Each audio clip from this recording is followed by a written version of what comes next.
You're listening to the Perth Property Show, Australia's only weekly property podcast by West Australian experts for West Australian listeners. Catch your latest episode every Monday at 7 a.m. Good morning, Perth. Welcome to another episode of the Perth Property Show on this very nice October Monday morning. We are starting with a new segment today, a new expert. And we have got Andrew Vaughan from Intelligent Homes in to talk about smart home technology. Andrew, thanks for coming in. Hi, Trent. Thanks for having me. Great to be here. Andrew, this is a topic that I think is going to have to cover many weeks of you coming in, many different subtopics, interests.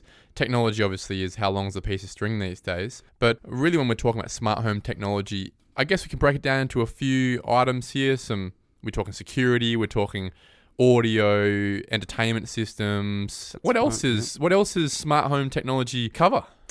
It covers lighting control is a big thing now. In a lot of ways we can cover that. Like I said, music, entertainment, security, which covers alarms and CCTV systems. All the apps behind it these days. All the apps behind it and how they all come together. So, many things are becoming smart. And then it's just about how we want to integrate them into a home. Smart wiring, the construction side of it that comes into it in setting your home up properly when you're building a new home must be super important to the scope of opportunity you can have in this space as well as a homeowner. Correct, yeah. Having a good backbone in the house to start with is key to be able to have all these things come together properly, especially with all the wireless technologies. You need that backbone to be able to make those wireless technologies work well. Providing for that backbone properly with enough conduit space would really save a lot of money in the future. Definitely, yeah. Retrofitting must be expensive, right?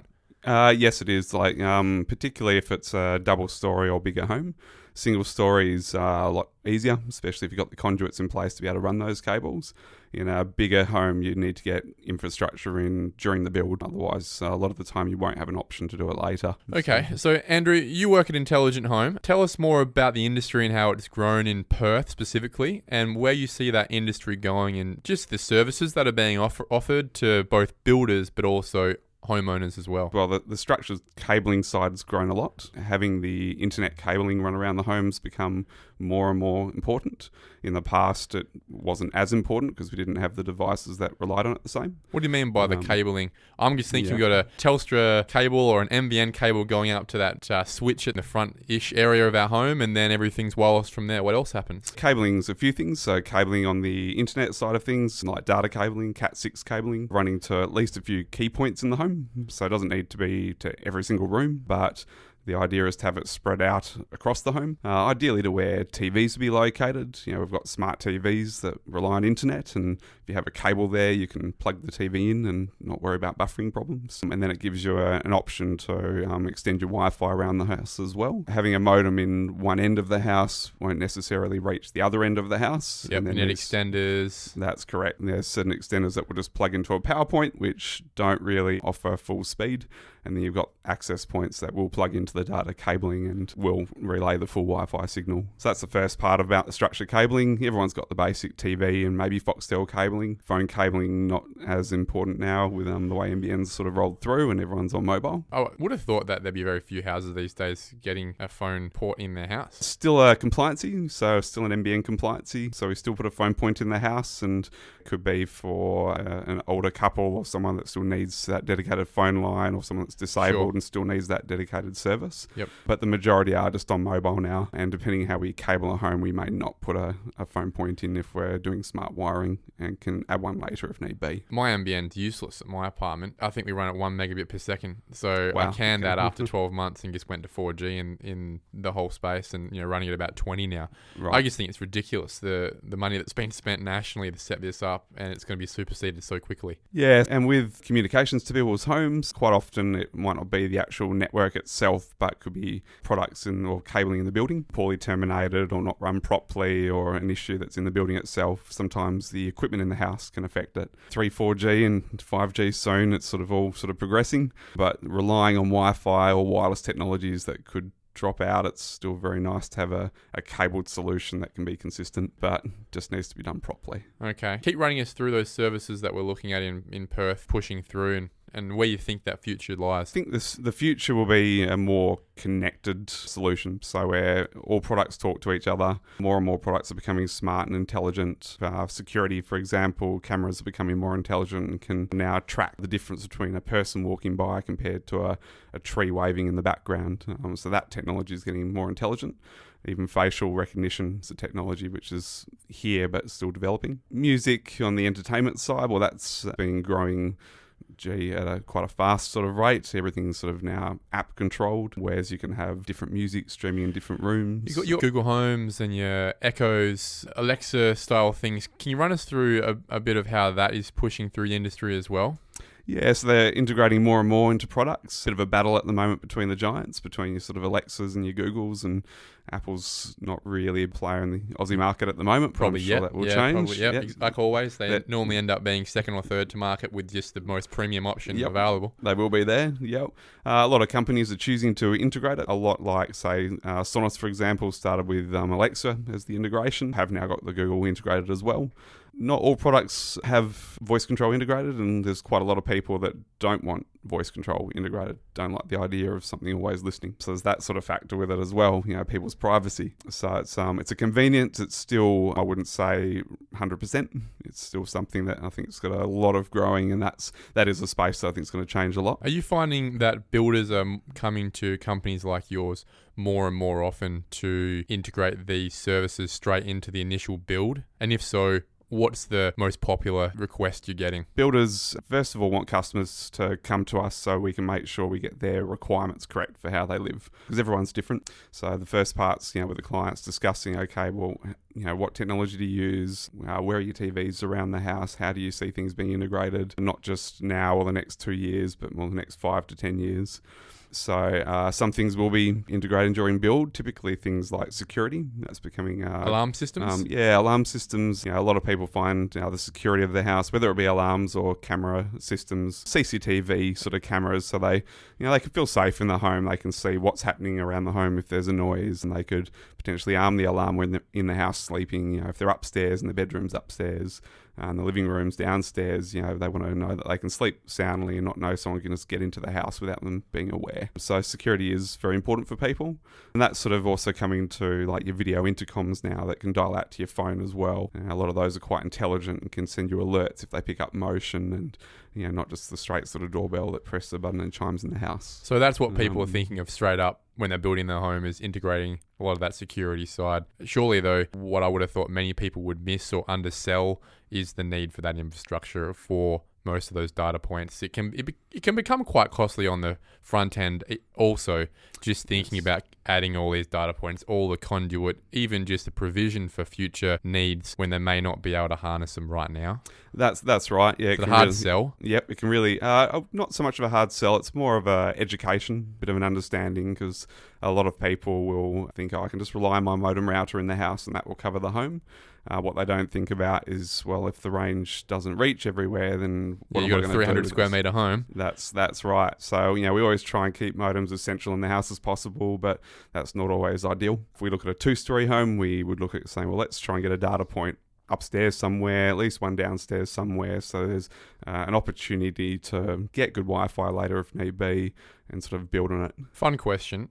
You mentioned lighting quickly. Yes. Are these Philips Hue Light bit of a 15 minutes of fame sort of product here, or do you think they have a real place in the future? I can't imagine needing to pay $60 to turn my lights green for the afternoon.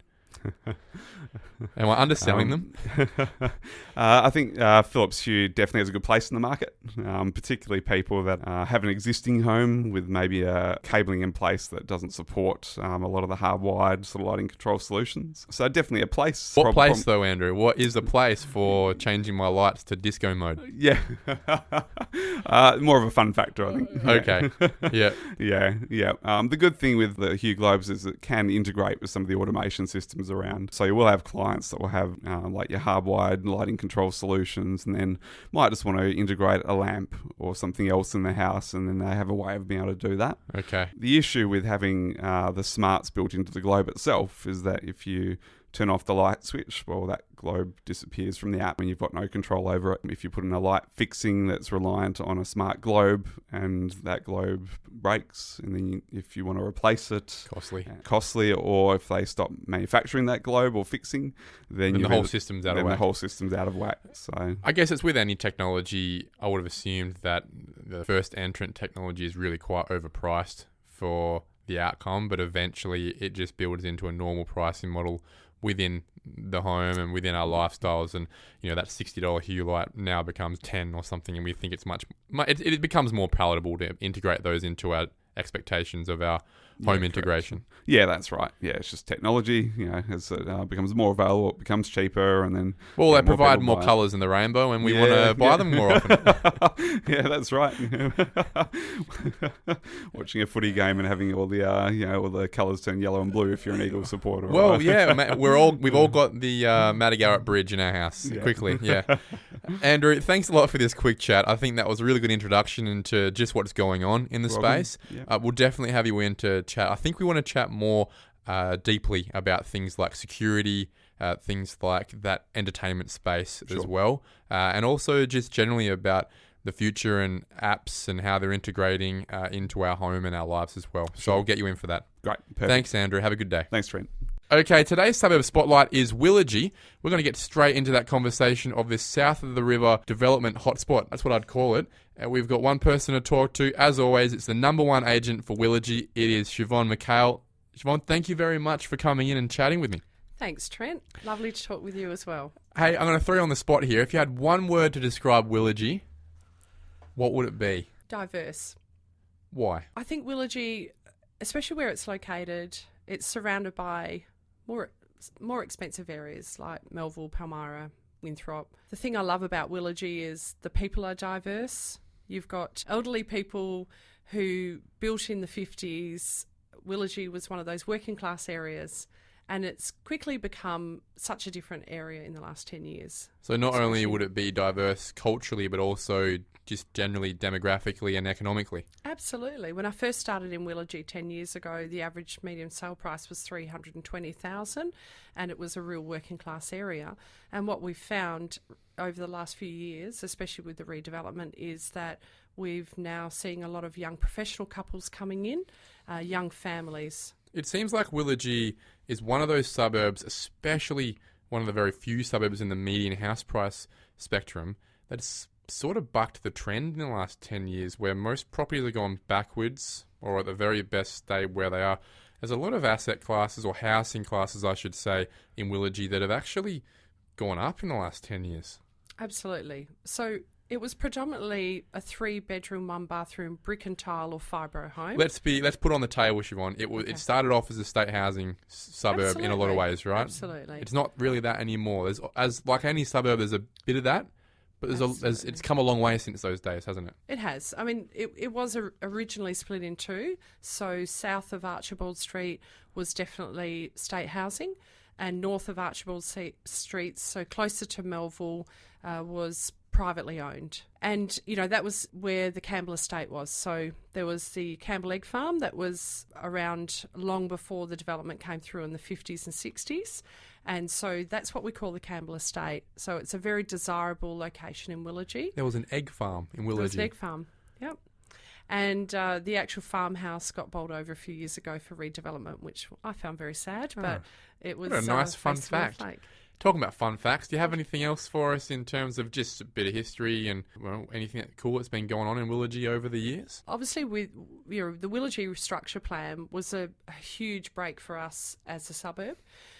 So previous to that, it was just 3-by-1 homes, brick and tile, fibros. There was a redevelopment that happened in the late 90s. So Department of Housing rezoned some of their area south of Archibald Street. So we had 1950s, 60s homes. Then we started to see 1997 to 2000 homes come in. So it really, I suppose, rebirthed Willagee and reinvigorated it. So you had couple of diverse type of properties you could buy. Still hadn't come out of its infancy really and into the mainstream. No, and which I would say it is now. Absolutely. We lacked villas. and units. We only really had 2 sets of over 55s units in Willagee. You lacked high-end knockdowns? Absolutely. I mean, you're selling some houses here at $700,000 marks. Another fun fact, I've sold 2 properties over $1 million In Willagee? In Willagee. So this is a fantastic example of how And during the downturn. Yeah, there you go. Of how rezoning can gentrify a suburb. It's a perfect example of how a local government can incentivise private developers where there is clear demographic ripple effect and walk score of the surrounding suburbs to attract some of those Melville, Winthrop buyers at maybe a slightly lower land price to go, look, let's put our money here because we can maybe save a couple $100,000 to have the same or better house just across the road. Absolutely. And that brings the suburb with it. That sets a price, and it sets aspirational profit numbers for developers to come. Well, we have a lot of buyers who look north of Highway, so they're looking Melville, Palmyra, and not quite finding the property they're looking for. So they'll move over to Willagee, start doing their search and research, meet me. We usually have a good chat about Willagee. I think the thing that attracts buyers most to Willagee is the sense of community. It's got a different feel than most of the suburbs surrounding it, and it's friendly. Neighbours still talk to each other. There's big blocks there. There are a lot of young families. There's schools. Schools are great. We've got Carolee Community School, which is a very small school. It's of 320 odd students there. And then we've also got Melville Senior High School. So with the reputation Melville's got, it's made Willagee very attractive to families. So that's the catchment zone. Absolutely. Okay, so talking about families, talking about the people that are in the suburb, can you give me a characterisation of who's selling with you right now and who's buying off of you right now? Okay, so those who are selling are generally sellers who moved into the area as young couples, have had 1 or 2, 3 children there, love the area, but just find that they need a bigger home. Or they've decided that in this market, Willagee's maintained its prices quite well, so that changeover between Willagee and an area they'd like to go to north of Canning Highway, upgraders, yep. Absolutely. So they're the ones who are now taking advantage of the fact that Willagee's sustained some prices, other areas have dropped, so they can move up and onwards. Buyers? Buyers. You got your developers, obviously. Developers, that's a big one. They're still looking for land. Yep. With the rezoning, it's quite advantageous for developers to come in. It's a product we need in Willagee as well. So those 3x2 villas, stratas are really important to an area like Willagee because it's only 15 minutes drive to the city. It's close to the train stations. It's 5 minutes to Freo. Shops. Absolutely. You've got Cardinia Shopping Centre. You've got Melville. Garden City is going to go through its revitalisation. So being 10 to 15 minutes from all of that surrounding it makes it very attractive for a young buyer. Young buyer with families normally, is that what it is? Or is it just a single person? It's diverse, it's varied. You've got single people, you've got first home buyers, you've got young couples, you've got small families, you've got buyers who are moving from eastern suburbs into areas like Willagee. We have a lot of buyers coming from Success, Auburn Grove, areas. You know who I think these buyers are? These are the buyers who were sold the con of the house and land package 5-10 years ago, learned a little bit about the market and a bit about that next investment, and decided, look, for the same sort of price, I can get 20 minutes closer to the city, lose half of that awful travel on the Kwinana Freeway in the morning on the way home, and be so much closer to amenities and have maybe a bit of a reno job, or even the options are there with the brand new houses too. It astounds me how people can overlook the amenity of suburbs like Willagee and get sold the dream in Auburn Grove and Atwell and whatnot. And that's something I try to educate buyers when they come through home opens is go for something that's a property that's smaller, that you're going to have a greater capital growth on, rather than go further south along the freeway, which is fantastic. They've got trains and transport, things like that. But there's something to be said about living so close to the city and the river and the beaches. It's the same price. It's absolutely. Willagee is the same price for a family home as Auburn Grove. It is now. It wasn't always. It used to be cheaper, right? It used to be cheaper. That's the point. You're paying more to be 20 minutes further out of the city. Does my head in. So I understand how people are now moving back into places like Willagee and Hilton and Samson and these places as if they forgot they existed in the first place. I think it's our lifestyle as well. We spend a lot more time at work, so that commuting, the travel home, the transport, they just want to make it easy for themselves. So Yep. Willagee just shines through. And when you look at Willagee compared to the areas around it, you can see a difference of $150,000 for a similar product when you just jump over the highway. Talking money now, we always like to talk about our price points. If I come to you and say, I need the cheapest thing you've got, what would it probably be and how much would you be able to sell it to me for? So the cheapest property on the market at the moment is a 2-bedroom, 1-bathroom villa I've got on Winnicott Gardens, and that's on the market for high 2s to low 300,000s.